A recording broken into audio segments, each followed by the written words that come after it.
Daily Words of God.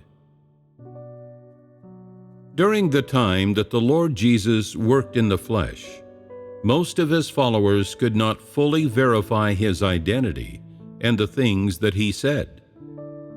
When he was approaching the cross, the attitude of his followers was one of observing. Then, from the time when he was nailed to the cross until he was put into the grave, people's attitude toward him was disappointment. During this time, people had already begun to move in their hearts from doubting the things the Lord Jesus had said during his time in the flesh to denying them altogether. Then, when he walked out from the grave and appeared to people one by one, the majority of those who saw him with their own eyes or heard the news of his resurrection gradually shifted their attitude from denial to skepticism. Only when the Lord Jesus had Thomas put his hand into his side, and when he broke bread and ate it in front of the crowd after his resurrection, and then proceeded to eat a broiled fish in front of them, did they truly accept the fact that the Lord Jesus was Christ in the flesh. You could say that it was as if this spiritual body of flesh and blood standing before those people was awakening every one of them from a dream. The Son of Man standing in front of them was the one who had existed since time immemorial. He had a form and flesh and bones, and he had already lived and eaten alongside mankind for a long time. At this time, the people felt that his existence was so real and so wonderful. At the same time, they were also so joyful and happy and filled with emotion. His reappearance allowed people to truly see his humility, to feel his closeness and attachment to mankind, and to feel how much he thought about them. This brief reunion made the people who saw the Lord Jesus feel as if a lifetime had passed.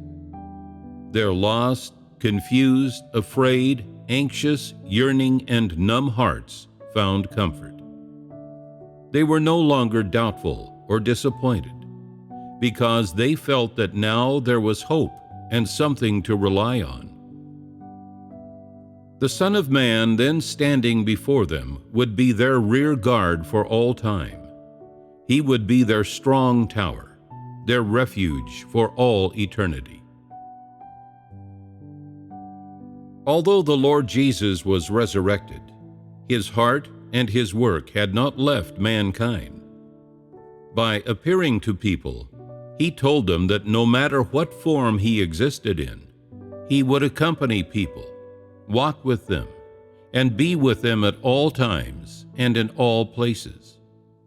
He told them that at all times and in all places he would provide for mankind and shepherd them, allow them to see and touch him, and ensure they never again felt helpless. The Lord Jesus also wanted people to know that they do not live alone in this world. Mankind has God's care. God is with them.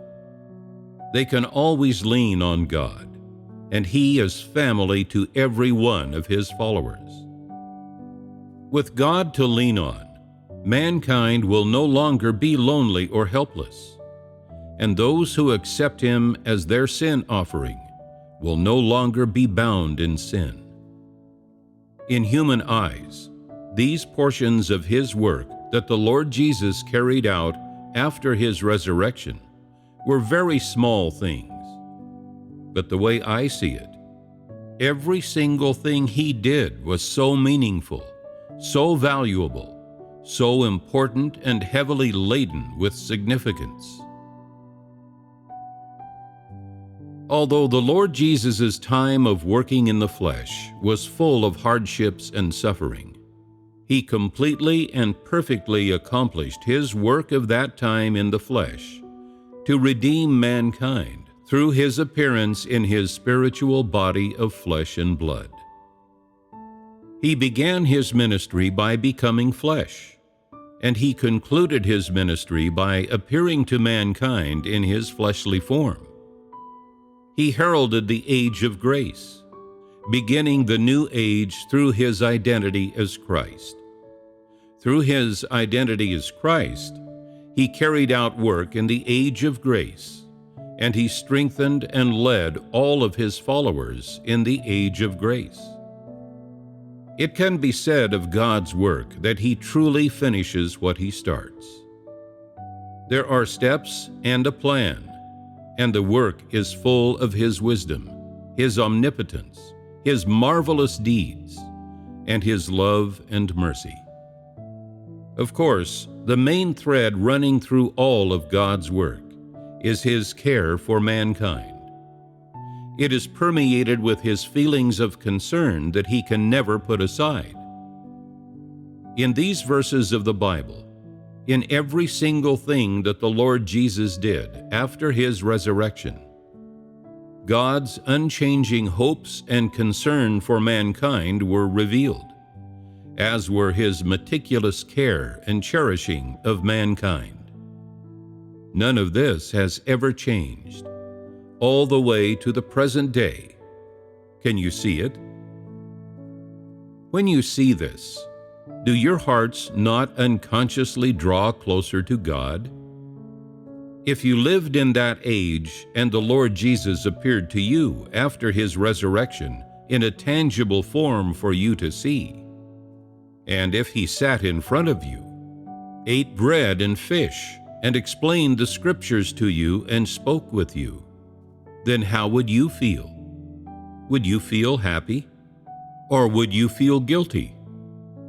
The previous misunderstandings and avoidance of God, the conflicts with and doubts of God, would they not all just disappear? Would the relationship between God and man not become more normal and proper?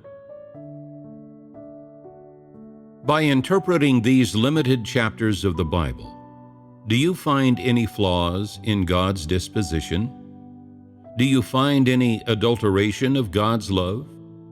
Do you see any deceit or evil in God's omnipotence or wisdom? Certainly not. Now, can you say with certainty that God is holy? Can you say with certainty that each of God's emotions is a revelation of his essence and disposition?